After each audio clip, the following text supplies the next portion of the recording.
હરિઓમ. આજે આપણે standard 6માં ગ્રામરમાં dialog writing અને નોન વર્બલ ટેક્સ્ટ વિશે અભ્યાસ કરીશું.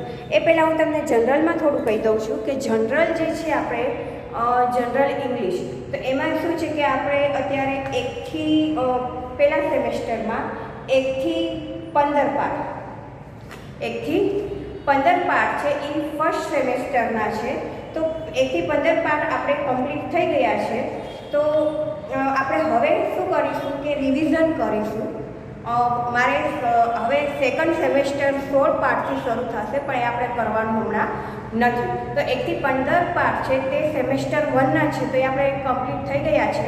તો હવે આપણે રિવિઝન એમાં સ્ટાર્ટ કરીશું અને સાથે સાથે હું તમને પછી એસે પણ કરાવીશ. અને અત્યારે હવે ગ્રામરમાં પણ આપણે એ જ છે કે ગ્રામર આ તો આખી આવવાની જ છે અને પૂછાય છે એમાંથી જ. પણ અત્યારે હવે આપણે એ પણ 1 થી 8 પાઠ તો કમ્પ્લીટ થઈ ગયા છે, બરાબર. હવે છે ડાયલોગ રાઇટિંગ અને નોન વર્બલ ટેક્સ્ટ. એ હું તમને પાછળનું જે છેલ્લું છે એ તમને સમજાવી દઉં છું, એટલે આપણે કોર્સ છે તે ઇંગ્લિશનો પૂરો થઈ ગયો છે. તો હવે આપણે અહીંયા જોઈએ dialog writing.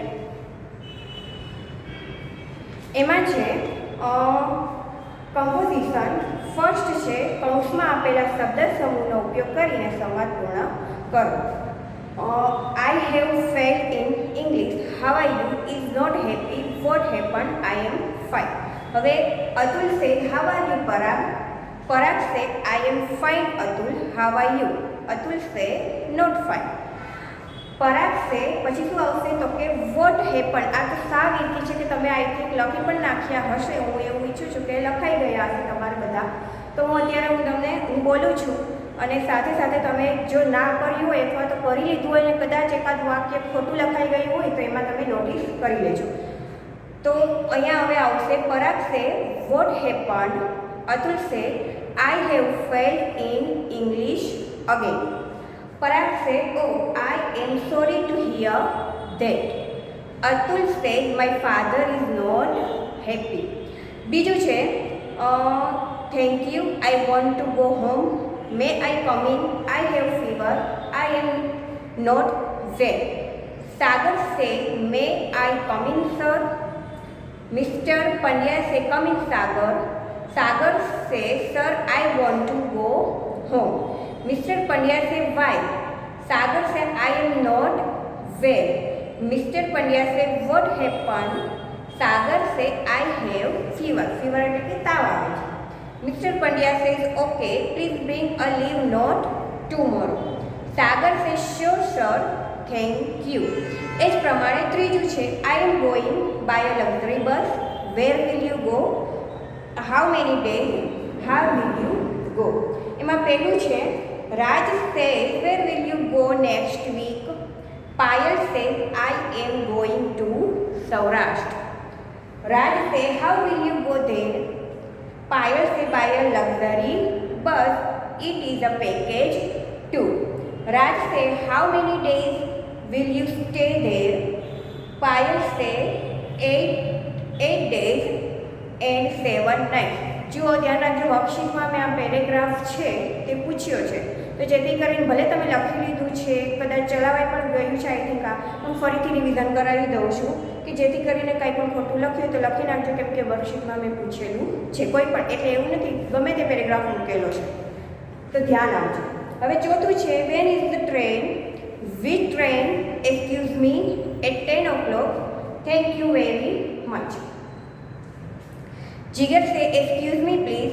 Inquiry officer says, "Can I help you?" Jigar say, "Yes please." When is the train to Bharuch?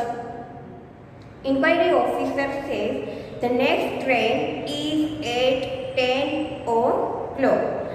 Jigar say, "Which train is it?" એટલે કે which એટલે કઈ ટ્રેન આવશે. Inquiry officer says, "The Gujarat Express." Jigar says, "And the platform number?" क्या platform number આવવાની છે તો કે inquiry officer से platform number 5. Jigar says, "Okay, thank you very much." પછીનું પાંચમું છે please go and ask him. Okay, bye. What is your brother doing? Will your brother come? I am doing my homework. Roma says, I am doing my, sorry, Anil says, Roma, what are you doing? તો શું આવશે? What are you doing? એટલે કે તું શું કરી રહી છે? તો એ શું કરે છે? તો કે Roma say, I am doing my homework. Anil say, what is your brother doing? તારો ભાઈ શું કરી રહ્યો છે? તો કે Roma say, he is watching TV. Anil say, today we have a match in the evening. Will your brother come? Will your brother come? એટલે કે તારો ભાઈ આવશે. Roma say, I don't know. Please go and ask. પહેલું જે sentence આપેલું છે ને એ આવશે. Please go and ask him. Anil say, okay, thank you. Roma say, okay, bye. તો એ પ્રમાણે લાસ્ટ છે તમારે તમારી જાતે કરવાનું રહેશે, બરાબર. હવે છે નોન વર્બલ ટેક્સ્ટ. છેલ્લો પેરેગ્રાફ તમે જાતે કરશો એટલે ડાયલોગ રાઇટિંગ છે આપણું કમ્પ્લીટ થયું. હવે છે નોન વર્બલ ટેક્સ્ટ. એમાં શું છે જુઓ, માહિતીના આધારે પ્રશ્નોના ઉત્તર લખો. ક્વેશ્ચન અને આન્સર આપેલા છે. ક્વેશ્ચનમાં તમને ખબર છે ક્વેશ્ચન કેનાથી શરૂઆત થાય છે? તો કે ડબલ્યુએથી. જુઓ, who, where, why, how, when, how much અને હાઉ ફાર, આ બધા ક્વેશ્ચન છે. અને આન્સરમાં છે Nitin, Modhera, see the sun temple, બસ, પછી 80 રૂપીઝ અને 60 કિલોમીટર, કેમ એટલે કિલોમીટર. હવે ક્વેશ્ચન જોઈએ, how did Nitin go to Modhera? How did Nitin go to Modhera? હવે તમે પ્રશ્ન સમજો કે પ્રશ્ન ડીડ છે એટલે કે ભૂતકાળવાળું વાક્ય મૂકવામાં આવ્યું છે. તો નીતિન છે તે મોઢેરા કઈ રીતે ગયો? તો કે નીતિન વેન્ટ. આન્સર આપશું, આપણે જવાબ લખીએ છીએ એટલે ડીડનો ઉપયોગ અહીંયા થશે નહીં. તો તમને ખબર છે કે આન્સર આપણે ભૂતકાળમાં જ આપવાનું રહેશે. તો ગોનું થઈ જશે went. Nitin went to Modhera by bus. પછીનો છે બીજો પ્રશ્ન, હાઉ ફાર ઇઝ મોઢેરા? તો કે હવે આ છે વર્તમાન કાળનું, ઇઝ લગાડેલું છે ને, એટલે આપણે વર્તમાન કાળ, ભૂતકાળ બધા કાળ છે ટેન્સીસ શીખી ગયા છે. તો કે હાઉ ફાર ઇઝ મોઢેરા એટલે કે કેટલા કિલોમીટર દૂર છે? મોઢેરા છે તે કેટલા કિલોમીટર દૂર છે? તો કે મોઢેરા ફાર ઇઝ 60 કિલોમીટર. અહીંયા જો 60 કિલોમીટર આપ્યું છે એટલે આપણે શું લખશું કે 60 કિલોમીટર, 60 km. પછીનું છે why did Nitin go to Modhera? તો કે કઈ રીતે? હવે વાયથી ક્વેશ્ચન પૂછ્યો છે તો કે કઈ રીતે તે મોઢેરા ગયો? Why did Nitin go to Modhera? તો કે નીતિન વેન્ટ ટુ મોઢેરા. શું કામ એને ગયો હતો? તો કે ત્યાં શું હતું? તો કે તમને ખબર છે કે મોઢેરામાં સૂર્ય મંદિર, મોઢેરા છે તે સૂર્ય મંદિર તરીકે પ્રખ્યાત છે. તો Nitin went to Modhera to see the sun temple. કઈ રીતે લખશો? Nitin went to Modhera to see the sun temple. એ પછીનું છે how much is the ticket? ત્યાંની ટિકિટ છે તે કેટલી છે? કેટલા પૈસા છે મોઢેરા જવા માટેની ટિકિટ? તો અહીંયા આપ્યું છે રૂપિયા કેટલા છે? 80 રૂપિયા. તો ધ ટિકિટ ઇઝ ₹80. પછીનું છે when did Nitin go to Modhera? ક્યારે ગયો હતો? વેનથી પ્રશ્ન પૂછ્યો છે કે ક્યારે ગયો હતો? તો અહીંયા આપ્યું છે, હવે કયું રહ્યું? તો કે લાસ્ટ સન્ડે. તો Nitin went to Modhera last Sunday. તો એ રીતે આપણે પ્રશ્ન જોઈએ. હવે બીજો શું છે? તો કે ચાર્ટ આપેલો છે. તો એમાં શું છે? ટેમ્પરેચર લખેલું છે. પછી માઉન્ટ આબુ નીચે આપ્યું છે, જુઓ, માઉન્ટ આબુ, સાપુતારા, માથેરાન, ઉટી અને શિમલા. તમને અહીંયા તમારી પાસે બુક હશે તો તમે જોશો કે અહીંયા તમને જે ચાર્ટ આપેલો છે તો એમાં માઉન્ટ આબુ અહીંયા જુઓ 0, 5, 10, 15, 20, 25 અને 30 એ તેનું ટેમ્પરેચર દર્શાવવામાં આવ્યું છે. હવે એ ટેમ્પરેચર એટલે કે તાપમાન, ટેમ્પરેચર એટલે શું થાય? તાપમાન. હવે કેનું તાપમાન સૌથી વધારે છે અને કેનું તાપમાન સૌથી ઓછું છે તે બતાવવાનું છે. તો અહીંયા પહેલું જોઈએ, which hill station has the lowest temperature? એવું કયું હિલ સ્ટેશન છે કે જેનું ઓછું તાપમાન છે? તો તમે અહીંયા જોઈ શકો છો કે સૌથી ઓછું તમે જુઓ શિમલા લખેલું છે લાસ્ટમાં.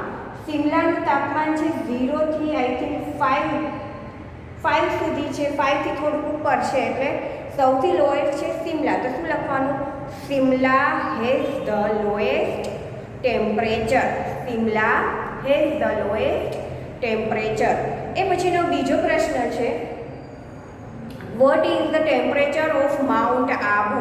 તો અહીંયા જોઈએ માઉન્ટ આબુનું ટેમ્પરેચર કેટલું છે, તો કે 15 છે ને, તો કે the mount Abu temperature is 15. The mount Abu temperature is 15. આખા આન્સર હોવા જોઈએ, ખાલી બસ એમ નહીં લખી નાખવાનું કે શિમલા અને પછી 15 ને એમ નહીં ચલાવું. જ્યારે પણ મેં તમને પહેલાં કીધેલું છે અગાઉ પણ કે સ્કૂલ તો ગમે ત્યારે ખુલશે જ, બરાબર છે, દિવાળી પછી અથવા ડિસેમ્બરમાં ગમે ત્યારે ખુલશે સ્કૂલ. તો આપણે બધા ભેગા થશું ને ત્યારે હું બધાની ગ્રામર જનરલ બધું જ હું ચેક કરીશ. એટલે પછી જેવા તેવા આન્સર લખેલા હશે અને ખોટું લખેલું હશે કે વ્યવસ્થિત નહીં લખેલું હોય તો એને ફરીથી બુકમાં લખાવીશ, એટલું યાદ રાખજો. પછી છે which hill station has the highest temperature? તો કે કેનું છે હાઈએસ્ટ ટેમ્પરેચર? તો તમે અહીંયા જોઈ શકો છો કે કેનું છે, તો કે Saputara. Saputara has the highest temperature. શું લખવાનું? Saputara has the highest temperature. પછીનું છે which city has the temperature of Celsius 10? તો સિટી અહીંયા આપ્યું છે, તો સિટીમાં શું આવશે? સાપુતારા આવશે, માથેરાન, ઉટી, શિમલા, શું આવશે આમાં? Which city has the temperature? તો અહીંયા તમે જુઓ કે ટેમ્પરેચર 10 સેલ્સિયસ થયેલું છે. સિટીમાં તો માઉન્ટ આબુ તો શું છે? હિલ સ્ટેશન છે.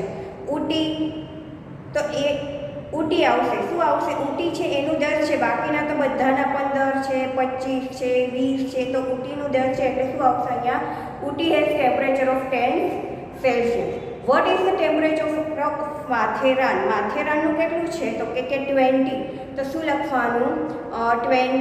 The Matheran temperature is 20. The Matheran temperature is 20.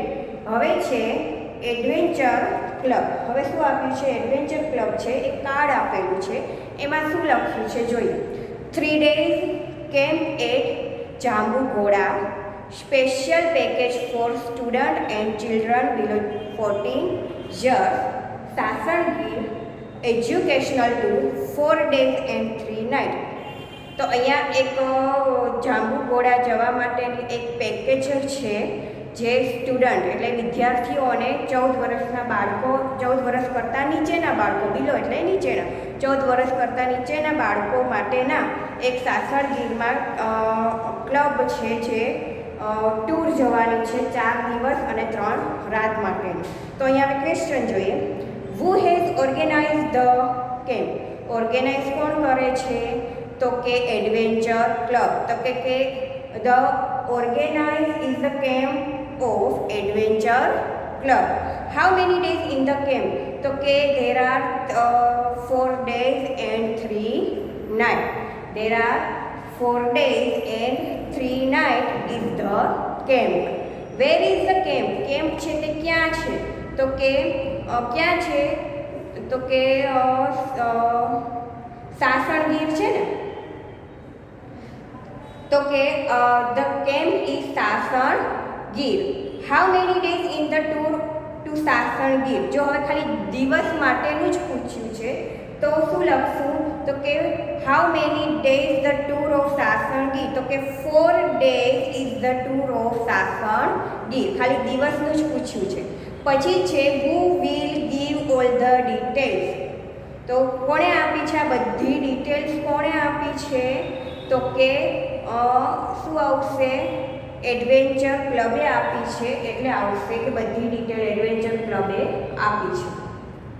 Adventure club will give the details.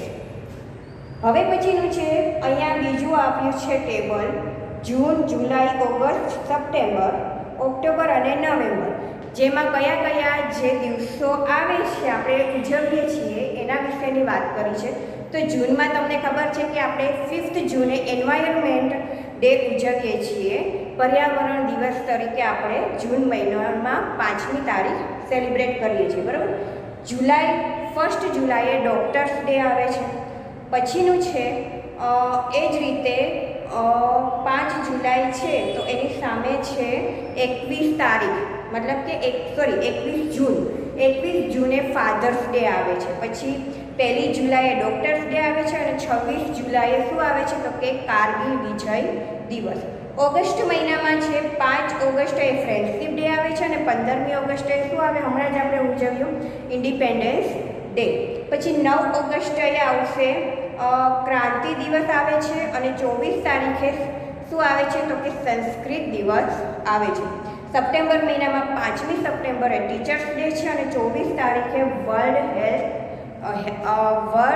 Heart day. પછીનું છે 14 સપ્ટેમ્બરે હિન્દી દિવસ અને પછી છે ઓક્ટોબરમાં 2 ઓક્ટોબરે બધાને ખબર છે કે ગાંધી જયંતિ આવે છે અને 8 ઓક્ટોબરે છે એરફોર્સ ડે અને નવેમ્બર મહિનામાં 14 નવેમ્બરે આવે છે ચિલ્ડ્રન ડે. તો અહીંયા શું છે તો કે ક્વેશ્ચન છે which day is celebrate us Kargil Vijay day. તો કારગિલ વિજય દિવસ આપણે 26 જુલાઈએ ઉજવીએ છીએ તો લખવાનું કે 26 જુલાઈ ઇઝ સેલિબ્રેટ અસ કારગિલ વિજય દિવસ. પછી છે વેન ઇઝ વર્લ્ડ એન્વાયરમેન્ટ તો કે 5th June is world environment day. When do we celebrate the independence day. તો ઇન્ડિપેન્ડન્સ ડે ક્યારે ઉજવીએ છીએ તો કે 15 August we celebrate the independence day. We day celebrate on 5th September. તો અહીંયા જોવાનું 5th સપ્ટેમ્બર આપણે શું ઉજવીએ છીએ તો કે ટીચર્સ ડે. તો શું આવશે કે teachers day is celebrate on 15th September. Van do we celebrate air force day. તો આપણે લાસ્ટમાં જોયું કે ક્યારે આવે છે તો કે 8 ઓક્ટોબરે આવે છે. તો 8 October we celebrate air force day. હવે 5મું છે કે મંડે એક ટાઈમ ટેબલ છે કે તમે જે ક્યારે કયો વિષય છે તે કેટલામો પીરિયડ આવે છે તો મંડે એટલે કે સોમવારે પહેલો પીરિયડ ગુજરાતીનો, બીજો પીરિયડ મેથ્સનો, ત્રીજો ઇંગ્લિશ અને ચોથો સાયન્સ.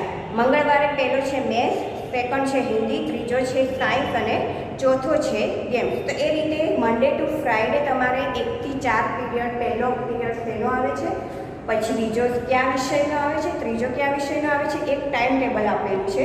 તો એમાં ક્વેશ્ચન છે which is the first period on Monday. તો કે ગુજરાતી છે તે છે તો Gujarati the first period on Monday. Van is the English period on Friday. તો કે third English period on Friday.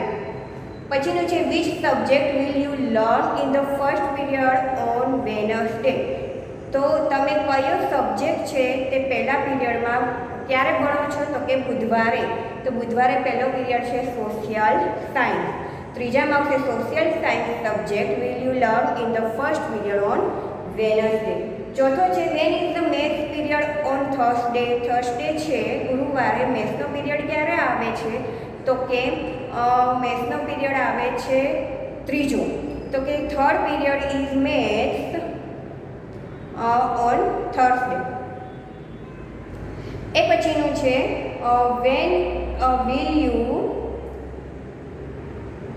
Learn Hindi on Tuesday. તો કે when will you learn Hindi. મંગળવારે આપણે હિન્દી છે તો મંગળવારમાં જોવાનું હિન્દી છે તે ક્યારે ભણીએ છીએ તો કે સેકન્ડ એટલે કે બીજો પીરિયડ આવે છે. તો એ જ રીતે તમારે લોકોએ હવે 1 થી 5 આપણે જોયા. હવે છે છઠ્ઠું અને સાતમું. એમાં જુઓ જે ચિત્ર આપ્યું છે, છઠ્ઠામાં જે ચિત્ર આપ્યું છે ને એના ઉપરથી પ્રશ્ન જવાબ છે તે કરવાના રહેશે. તો વેર ઇઝ ધ સ્કૂલ. તો કે અને તમને આન્સર આપેલા જ છે કે બ્રેકેટ્સમાં આપ્યું છે નિયર ધ હોસ્પિટલ અને નિયર ધ ગાર્ડન. તો અહીંયા આપણે જોઈએ કે સ્કૂલ ક્યાં આપેલી છે. તો અહીંયા જુઓ સ્કૂલ છે તે આ છે.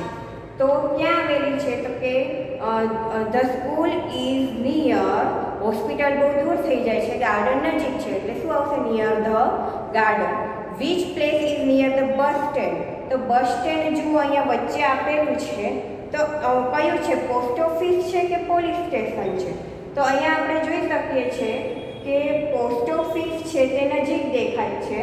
તો શું આવશે આપણે post office place near the bus station. તો આ ચિત્રમાંથી જોઈને જ, અને ચિત્રમાં લખેલું છે કે અહીંયા જો સ્કૂલ લખેલી છે, પછી અહીંયા હોસ્પિટલ લખેલી છે, અહીંયા રેલવે સ્ટેશન લખેલું છે, અહીંયા આ ચિત્ર છે તે પોસ્ટ ઓફિસનું છે, આ ગાર્ડનનું છે, અને બ્રેકેટ્સમાં પણ તમને આપ્યા છે. તો તમારે જોઈને, ચિત્ર જોઈને ક્વેશ્ચન આન્સર લખવાના રહેશે. એ અને સાતમું પણ શું છે કે જનરલ સ્ટોર છે, જે આપણે આગળ જે જોયું એડવેન્ચર ક્લબ જોયું એ જ રીતે તમારે એમાંથી જોઈને પ્રશ્નોના જવાબ લખવાના રહેશે. તો છઠ્ઠું અને સાતમું મેં તમને શું આપ્યું કે પહેલું જે આપણે શીખ્યા ડાયલોગ રાઇટિંગ, એમાં મેં છઠ્ઠું છે એ મેં તમને હોમવર્કમાં આપેલું છે, અને સાથે આ જે ચેપ્ટર 2 છે જે નોન વર્બલ ટેક્સ્ટ, એમાં મેં તમને છઠ્ઠું અને સાતમું બે તમને હોમવર્કમાં આપેલા છે.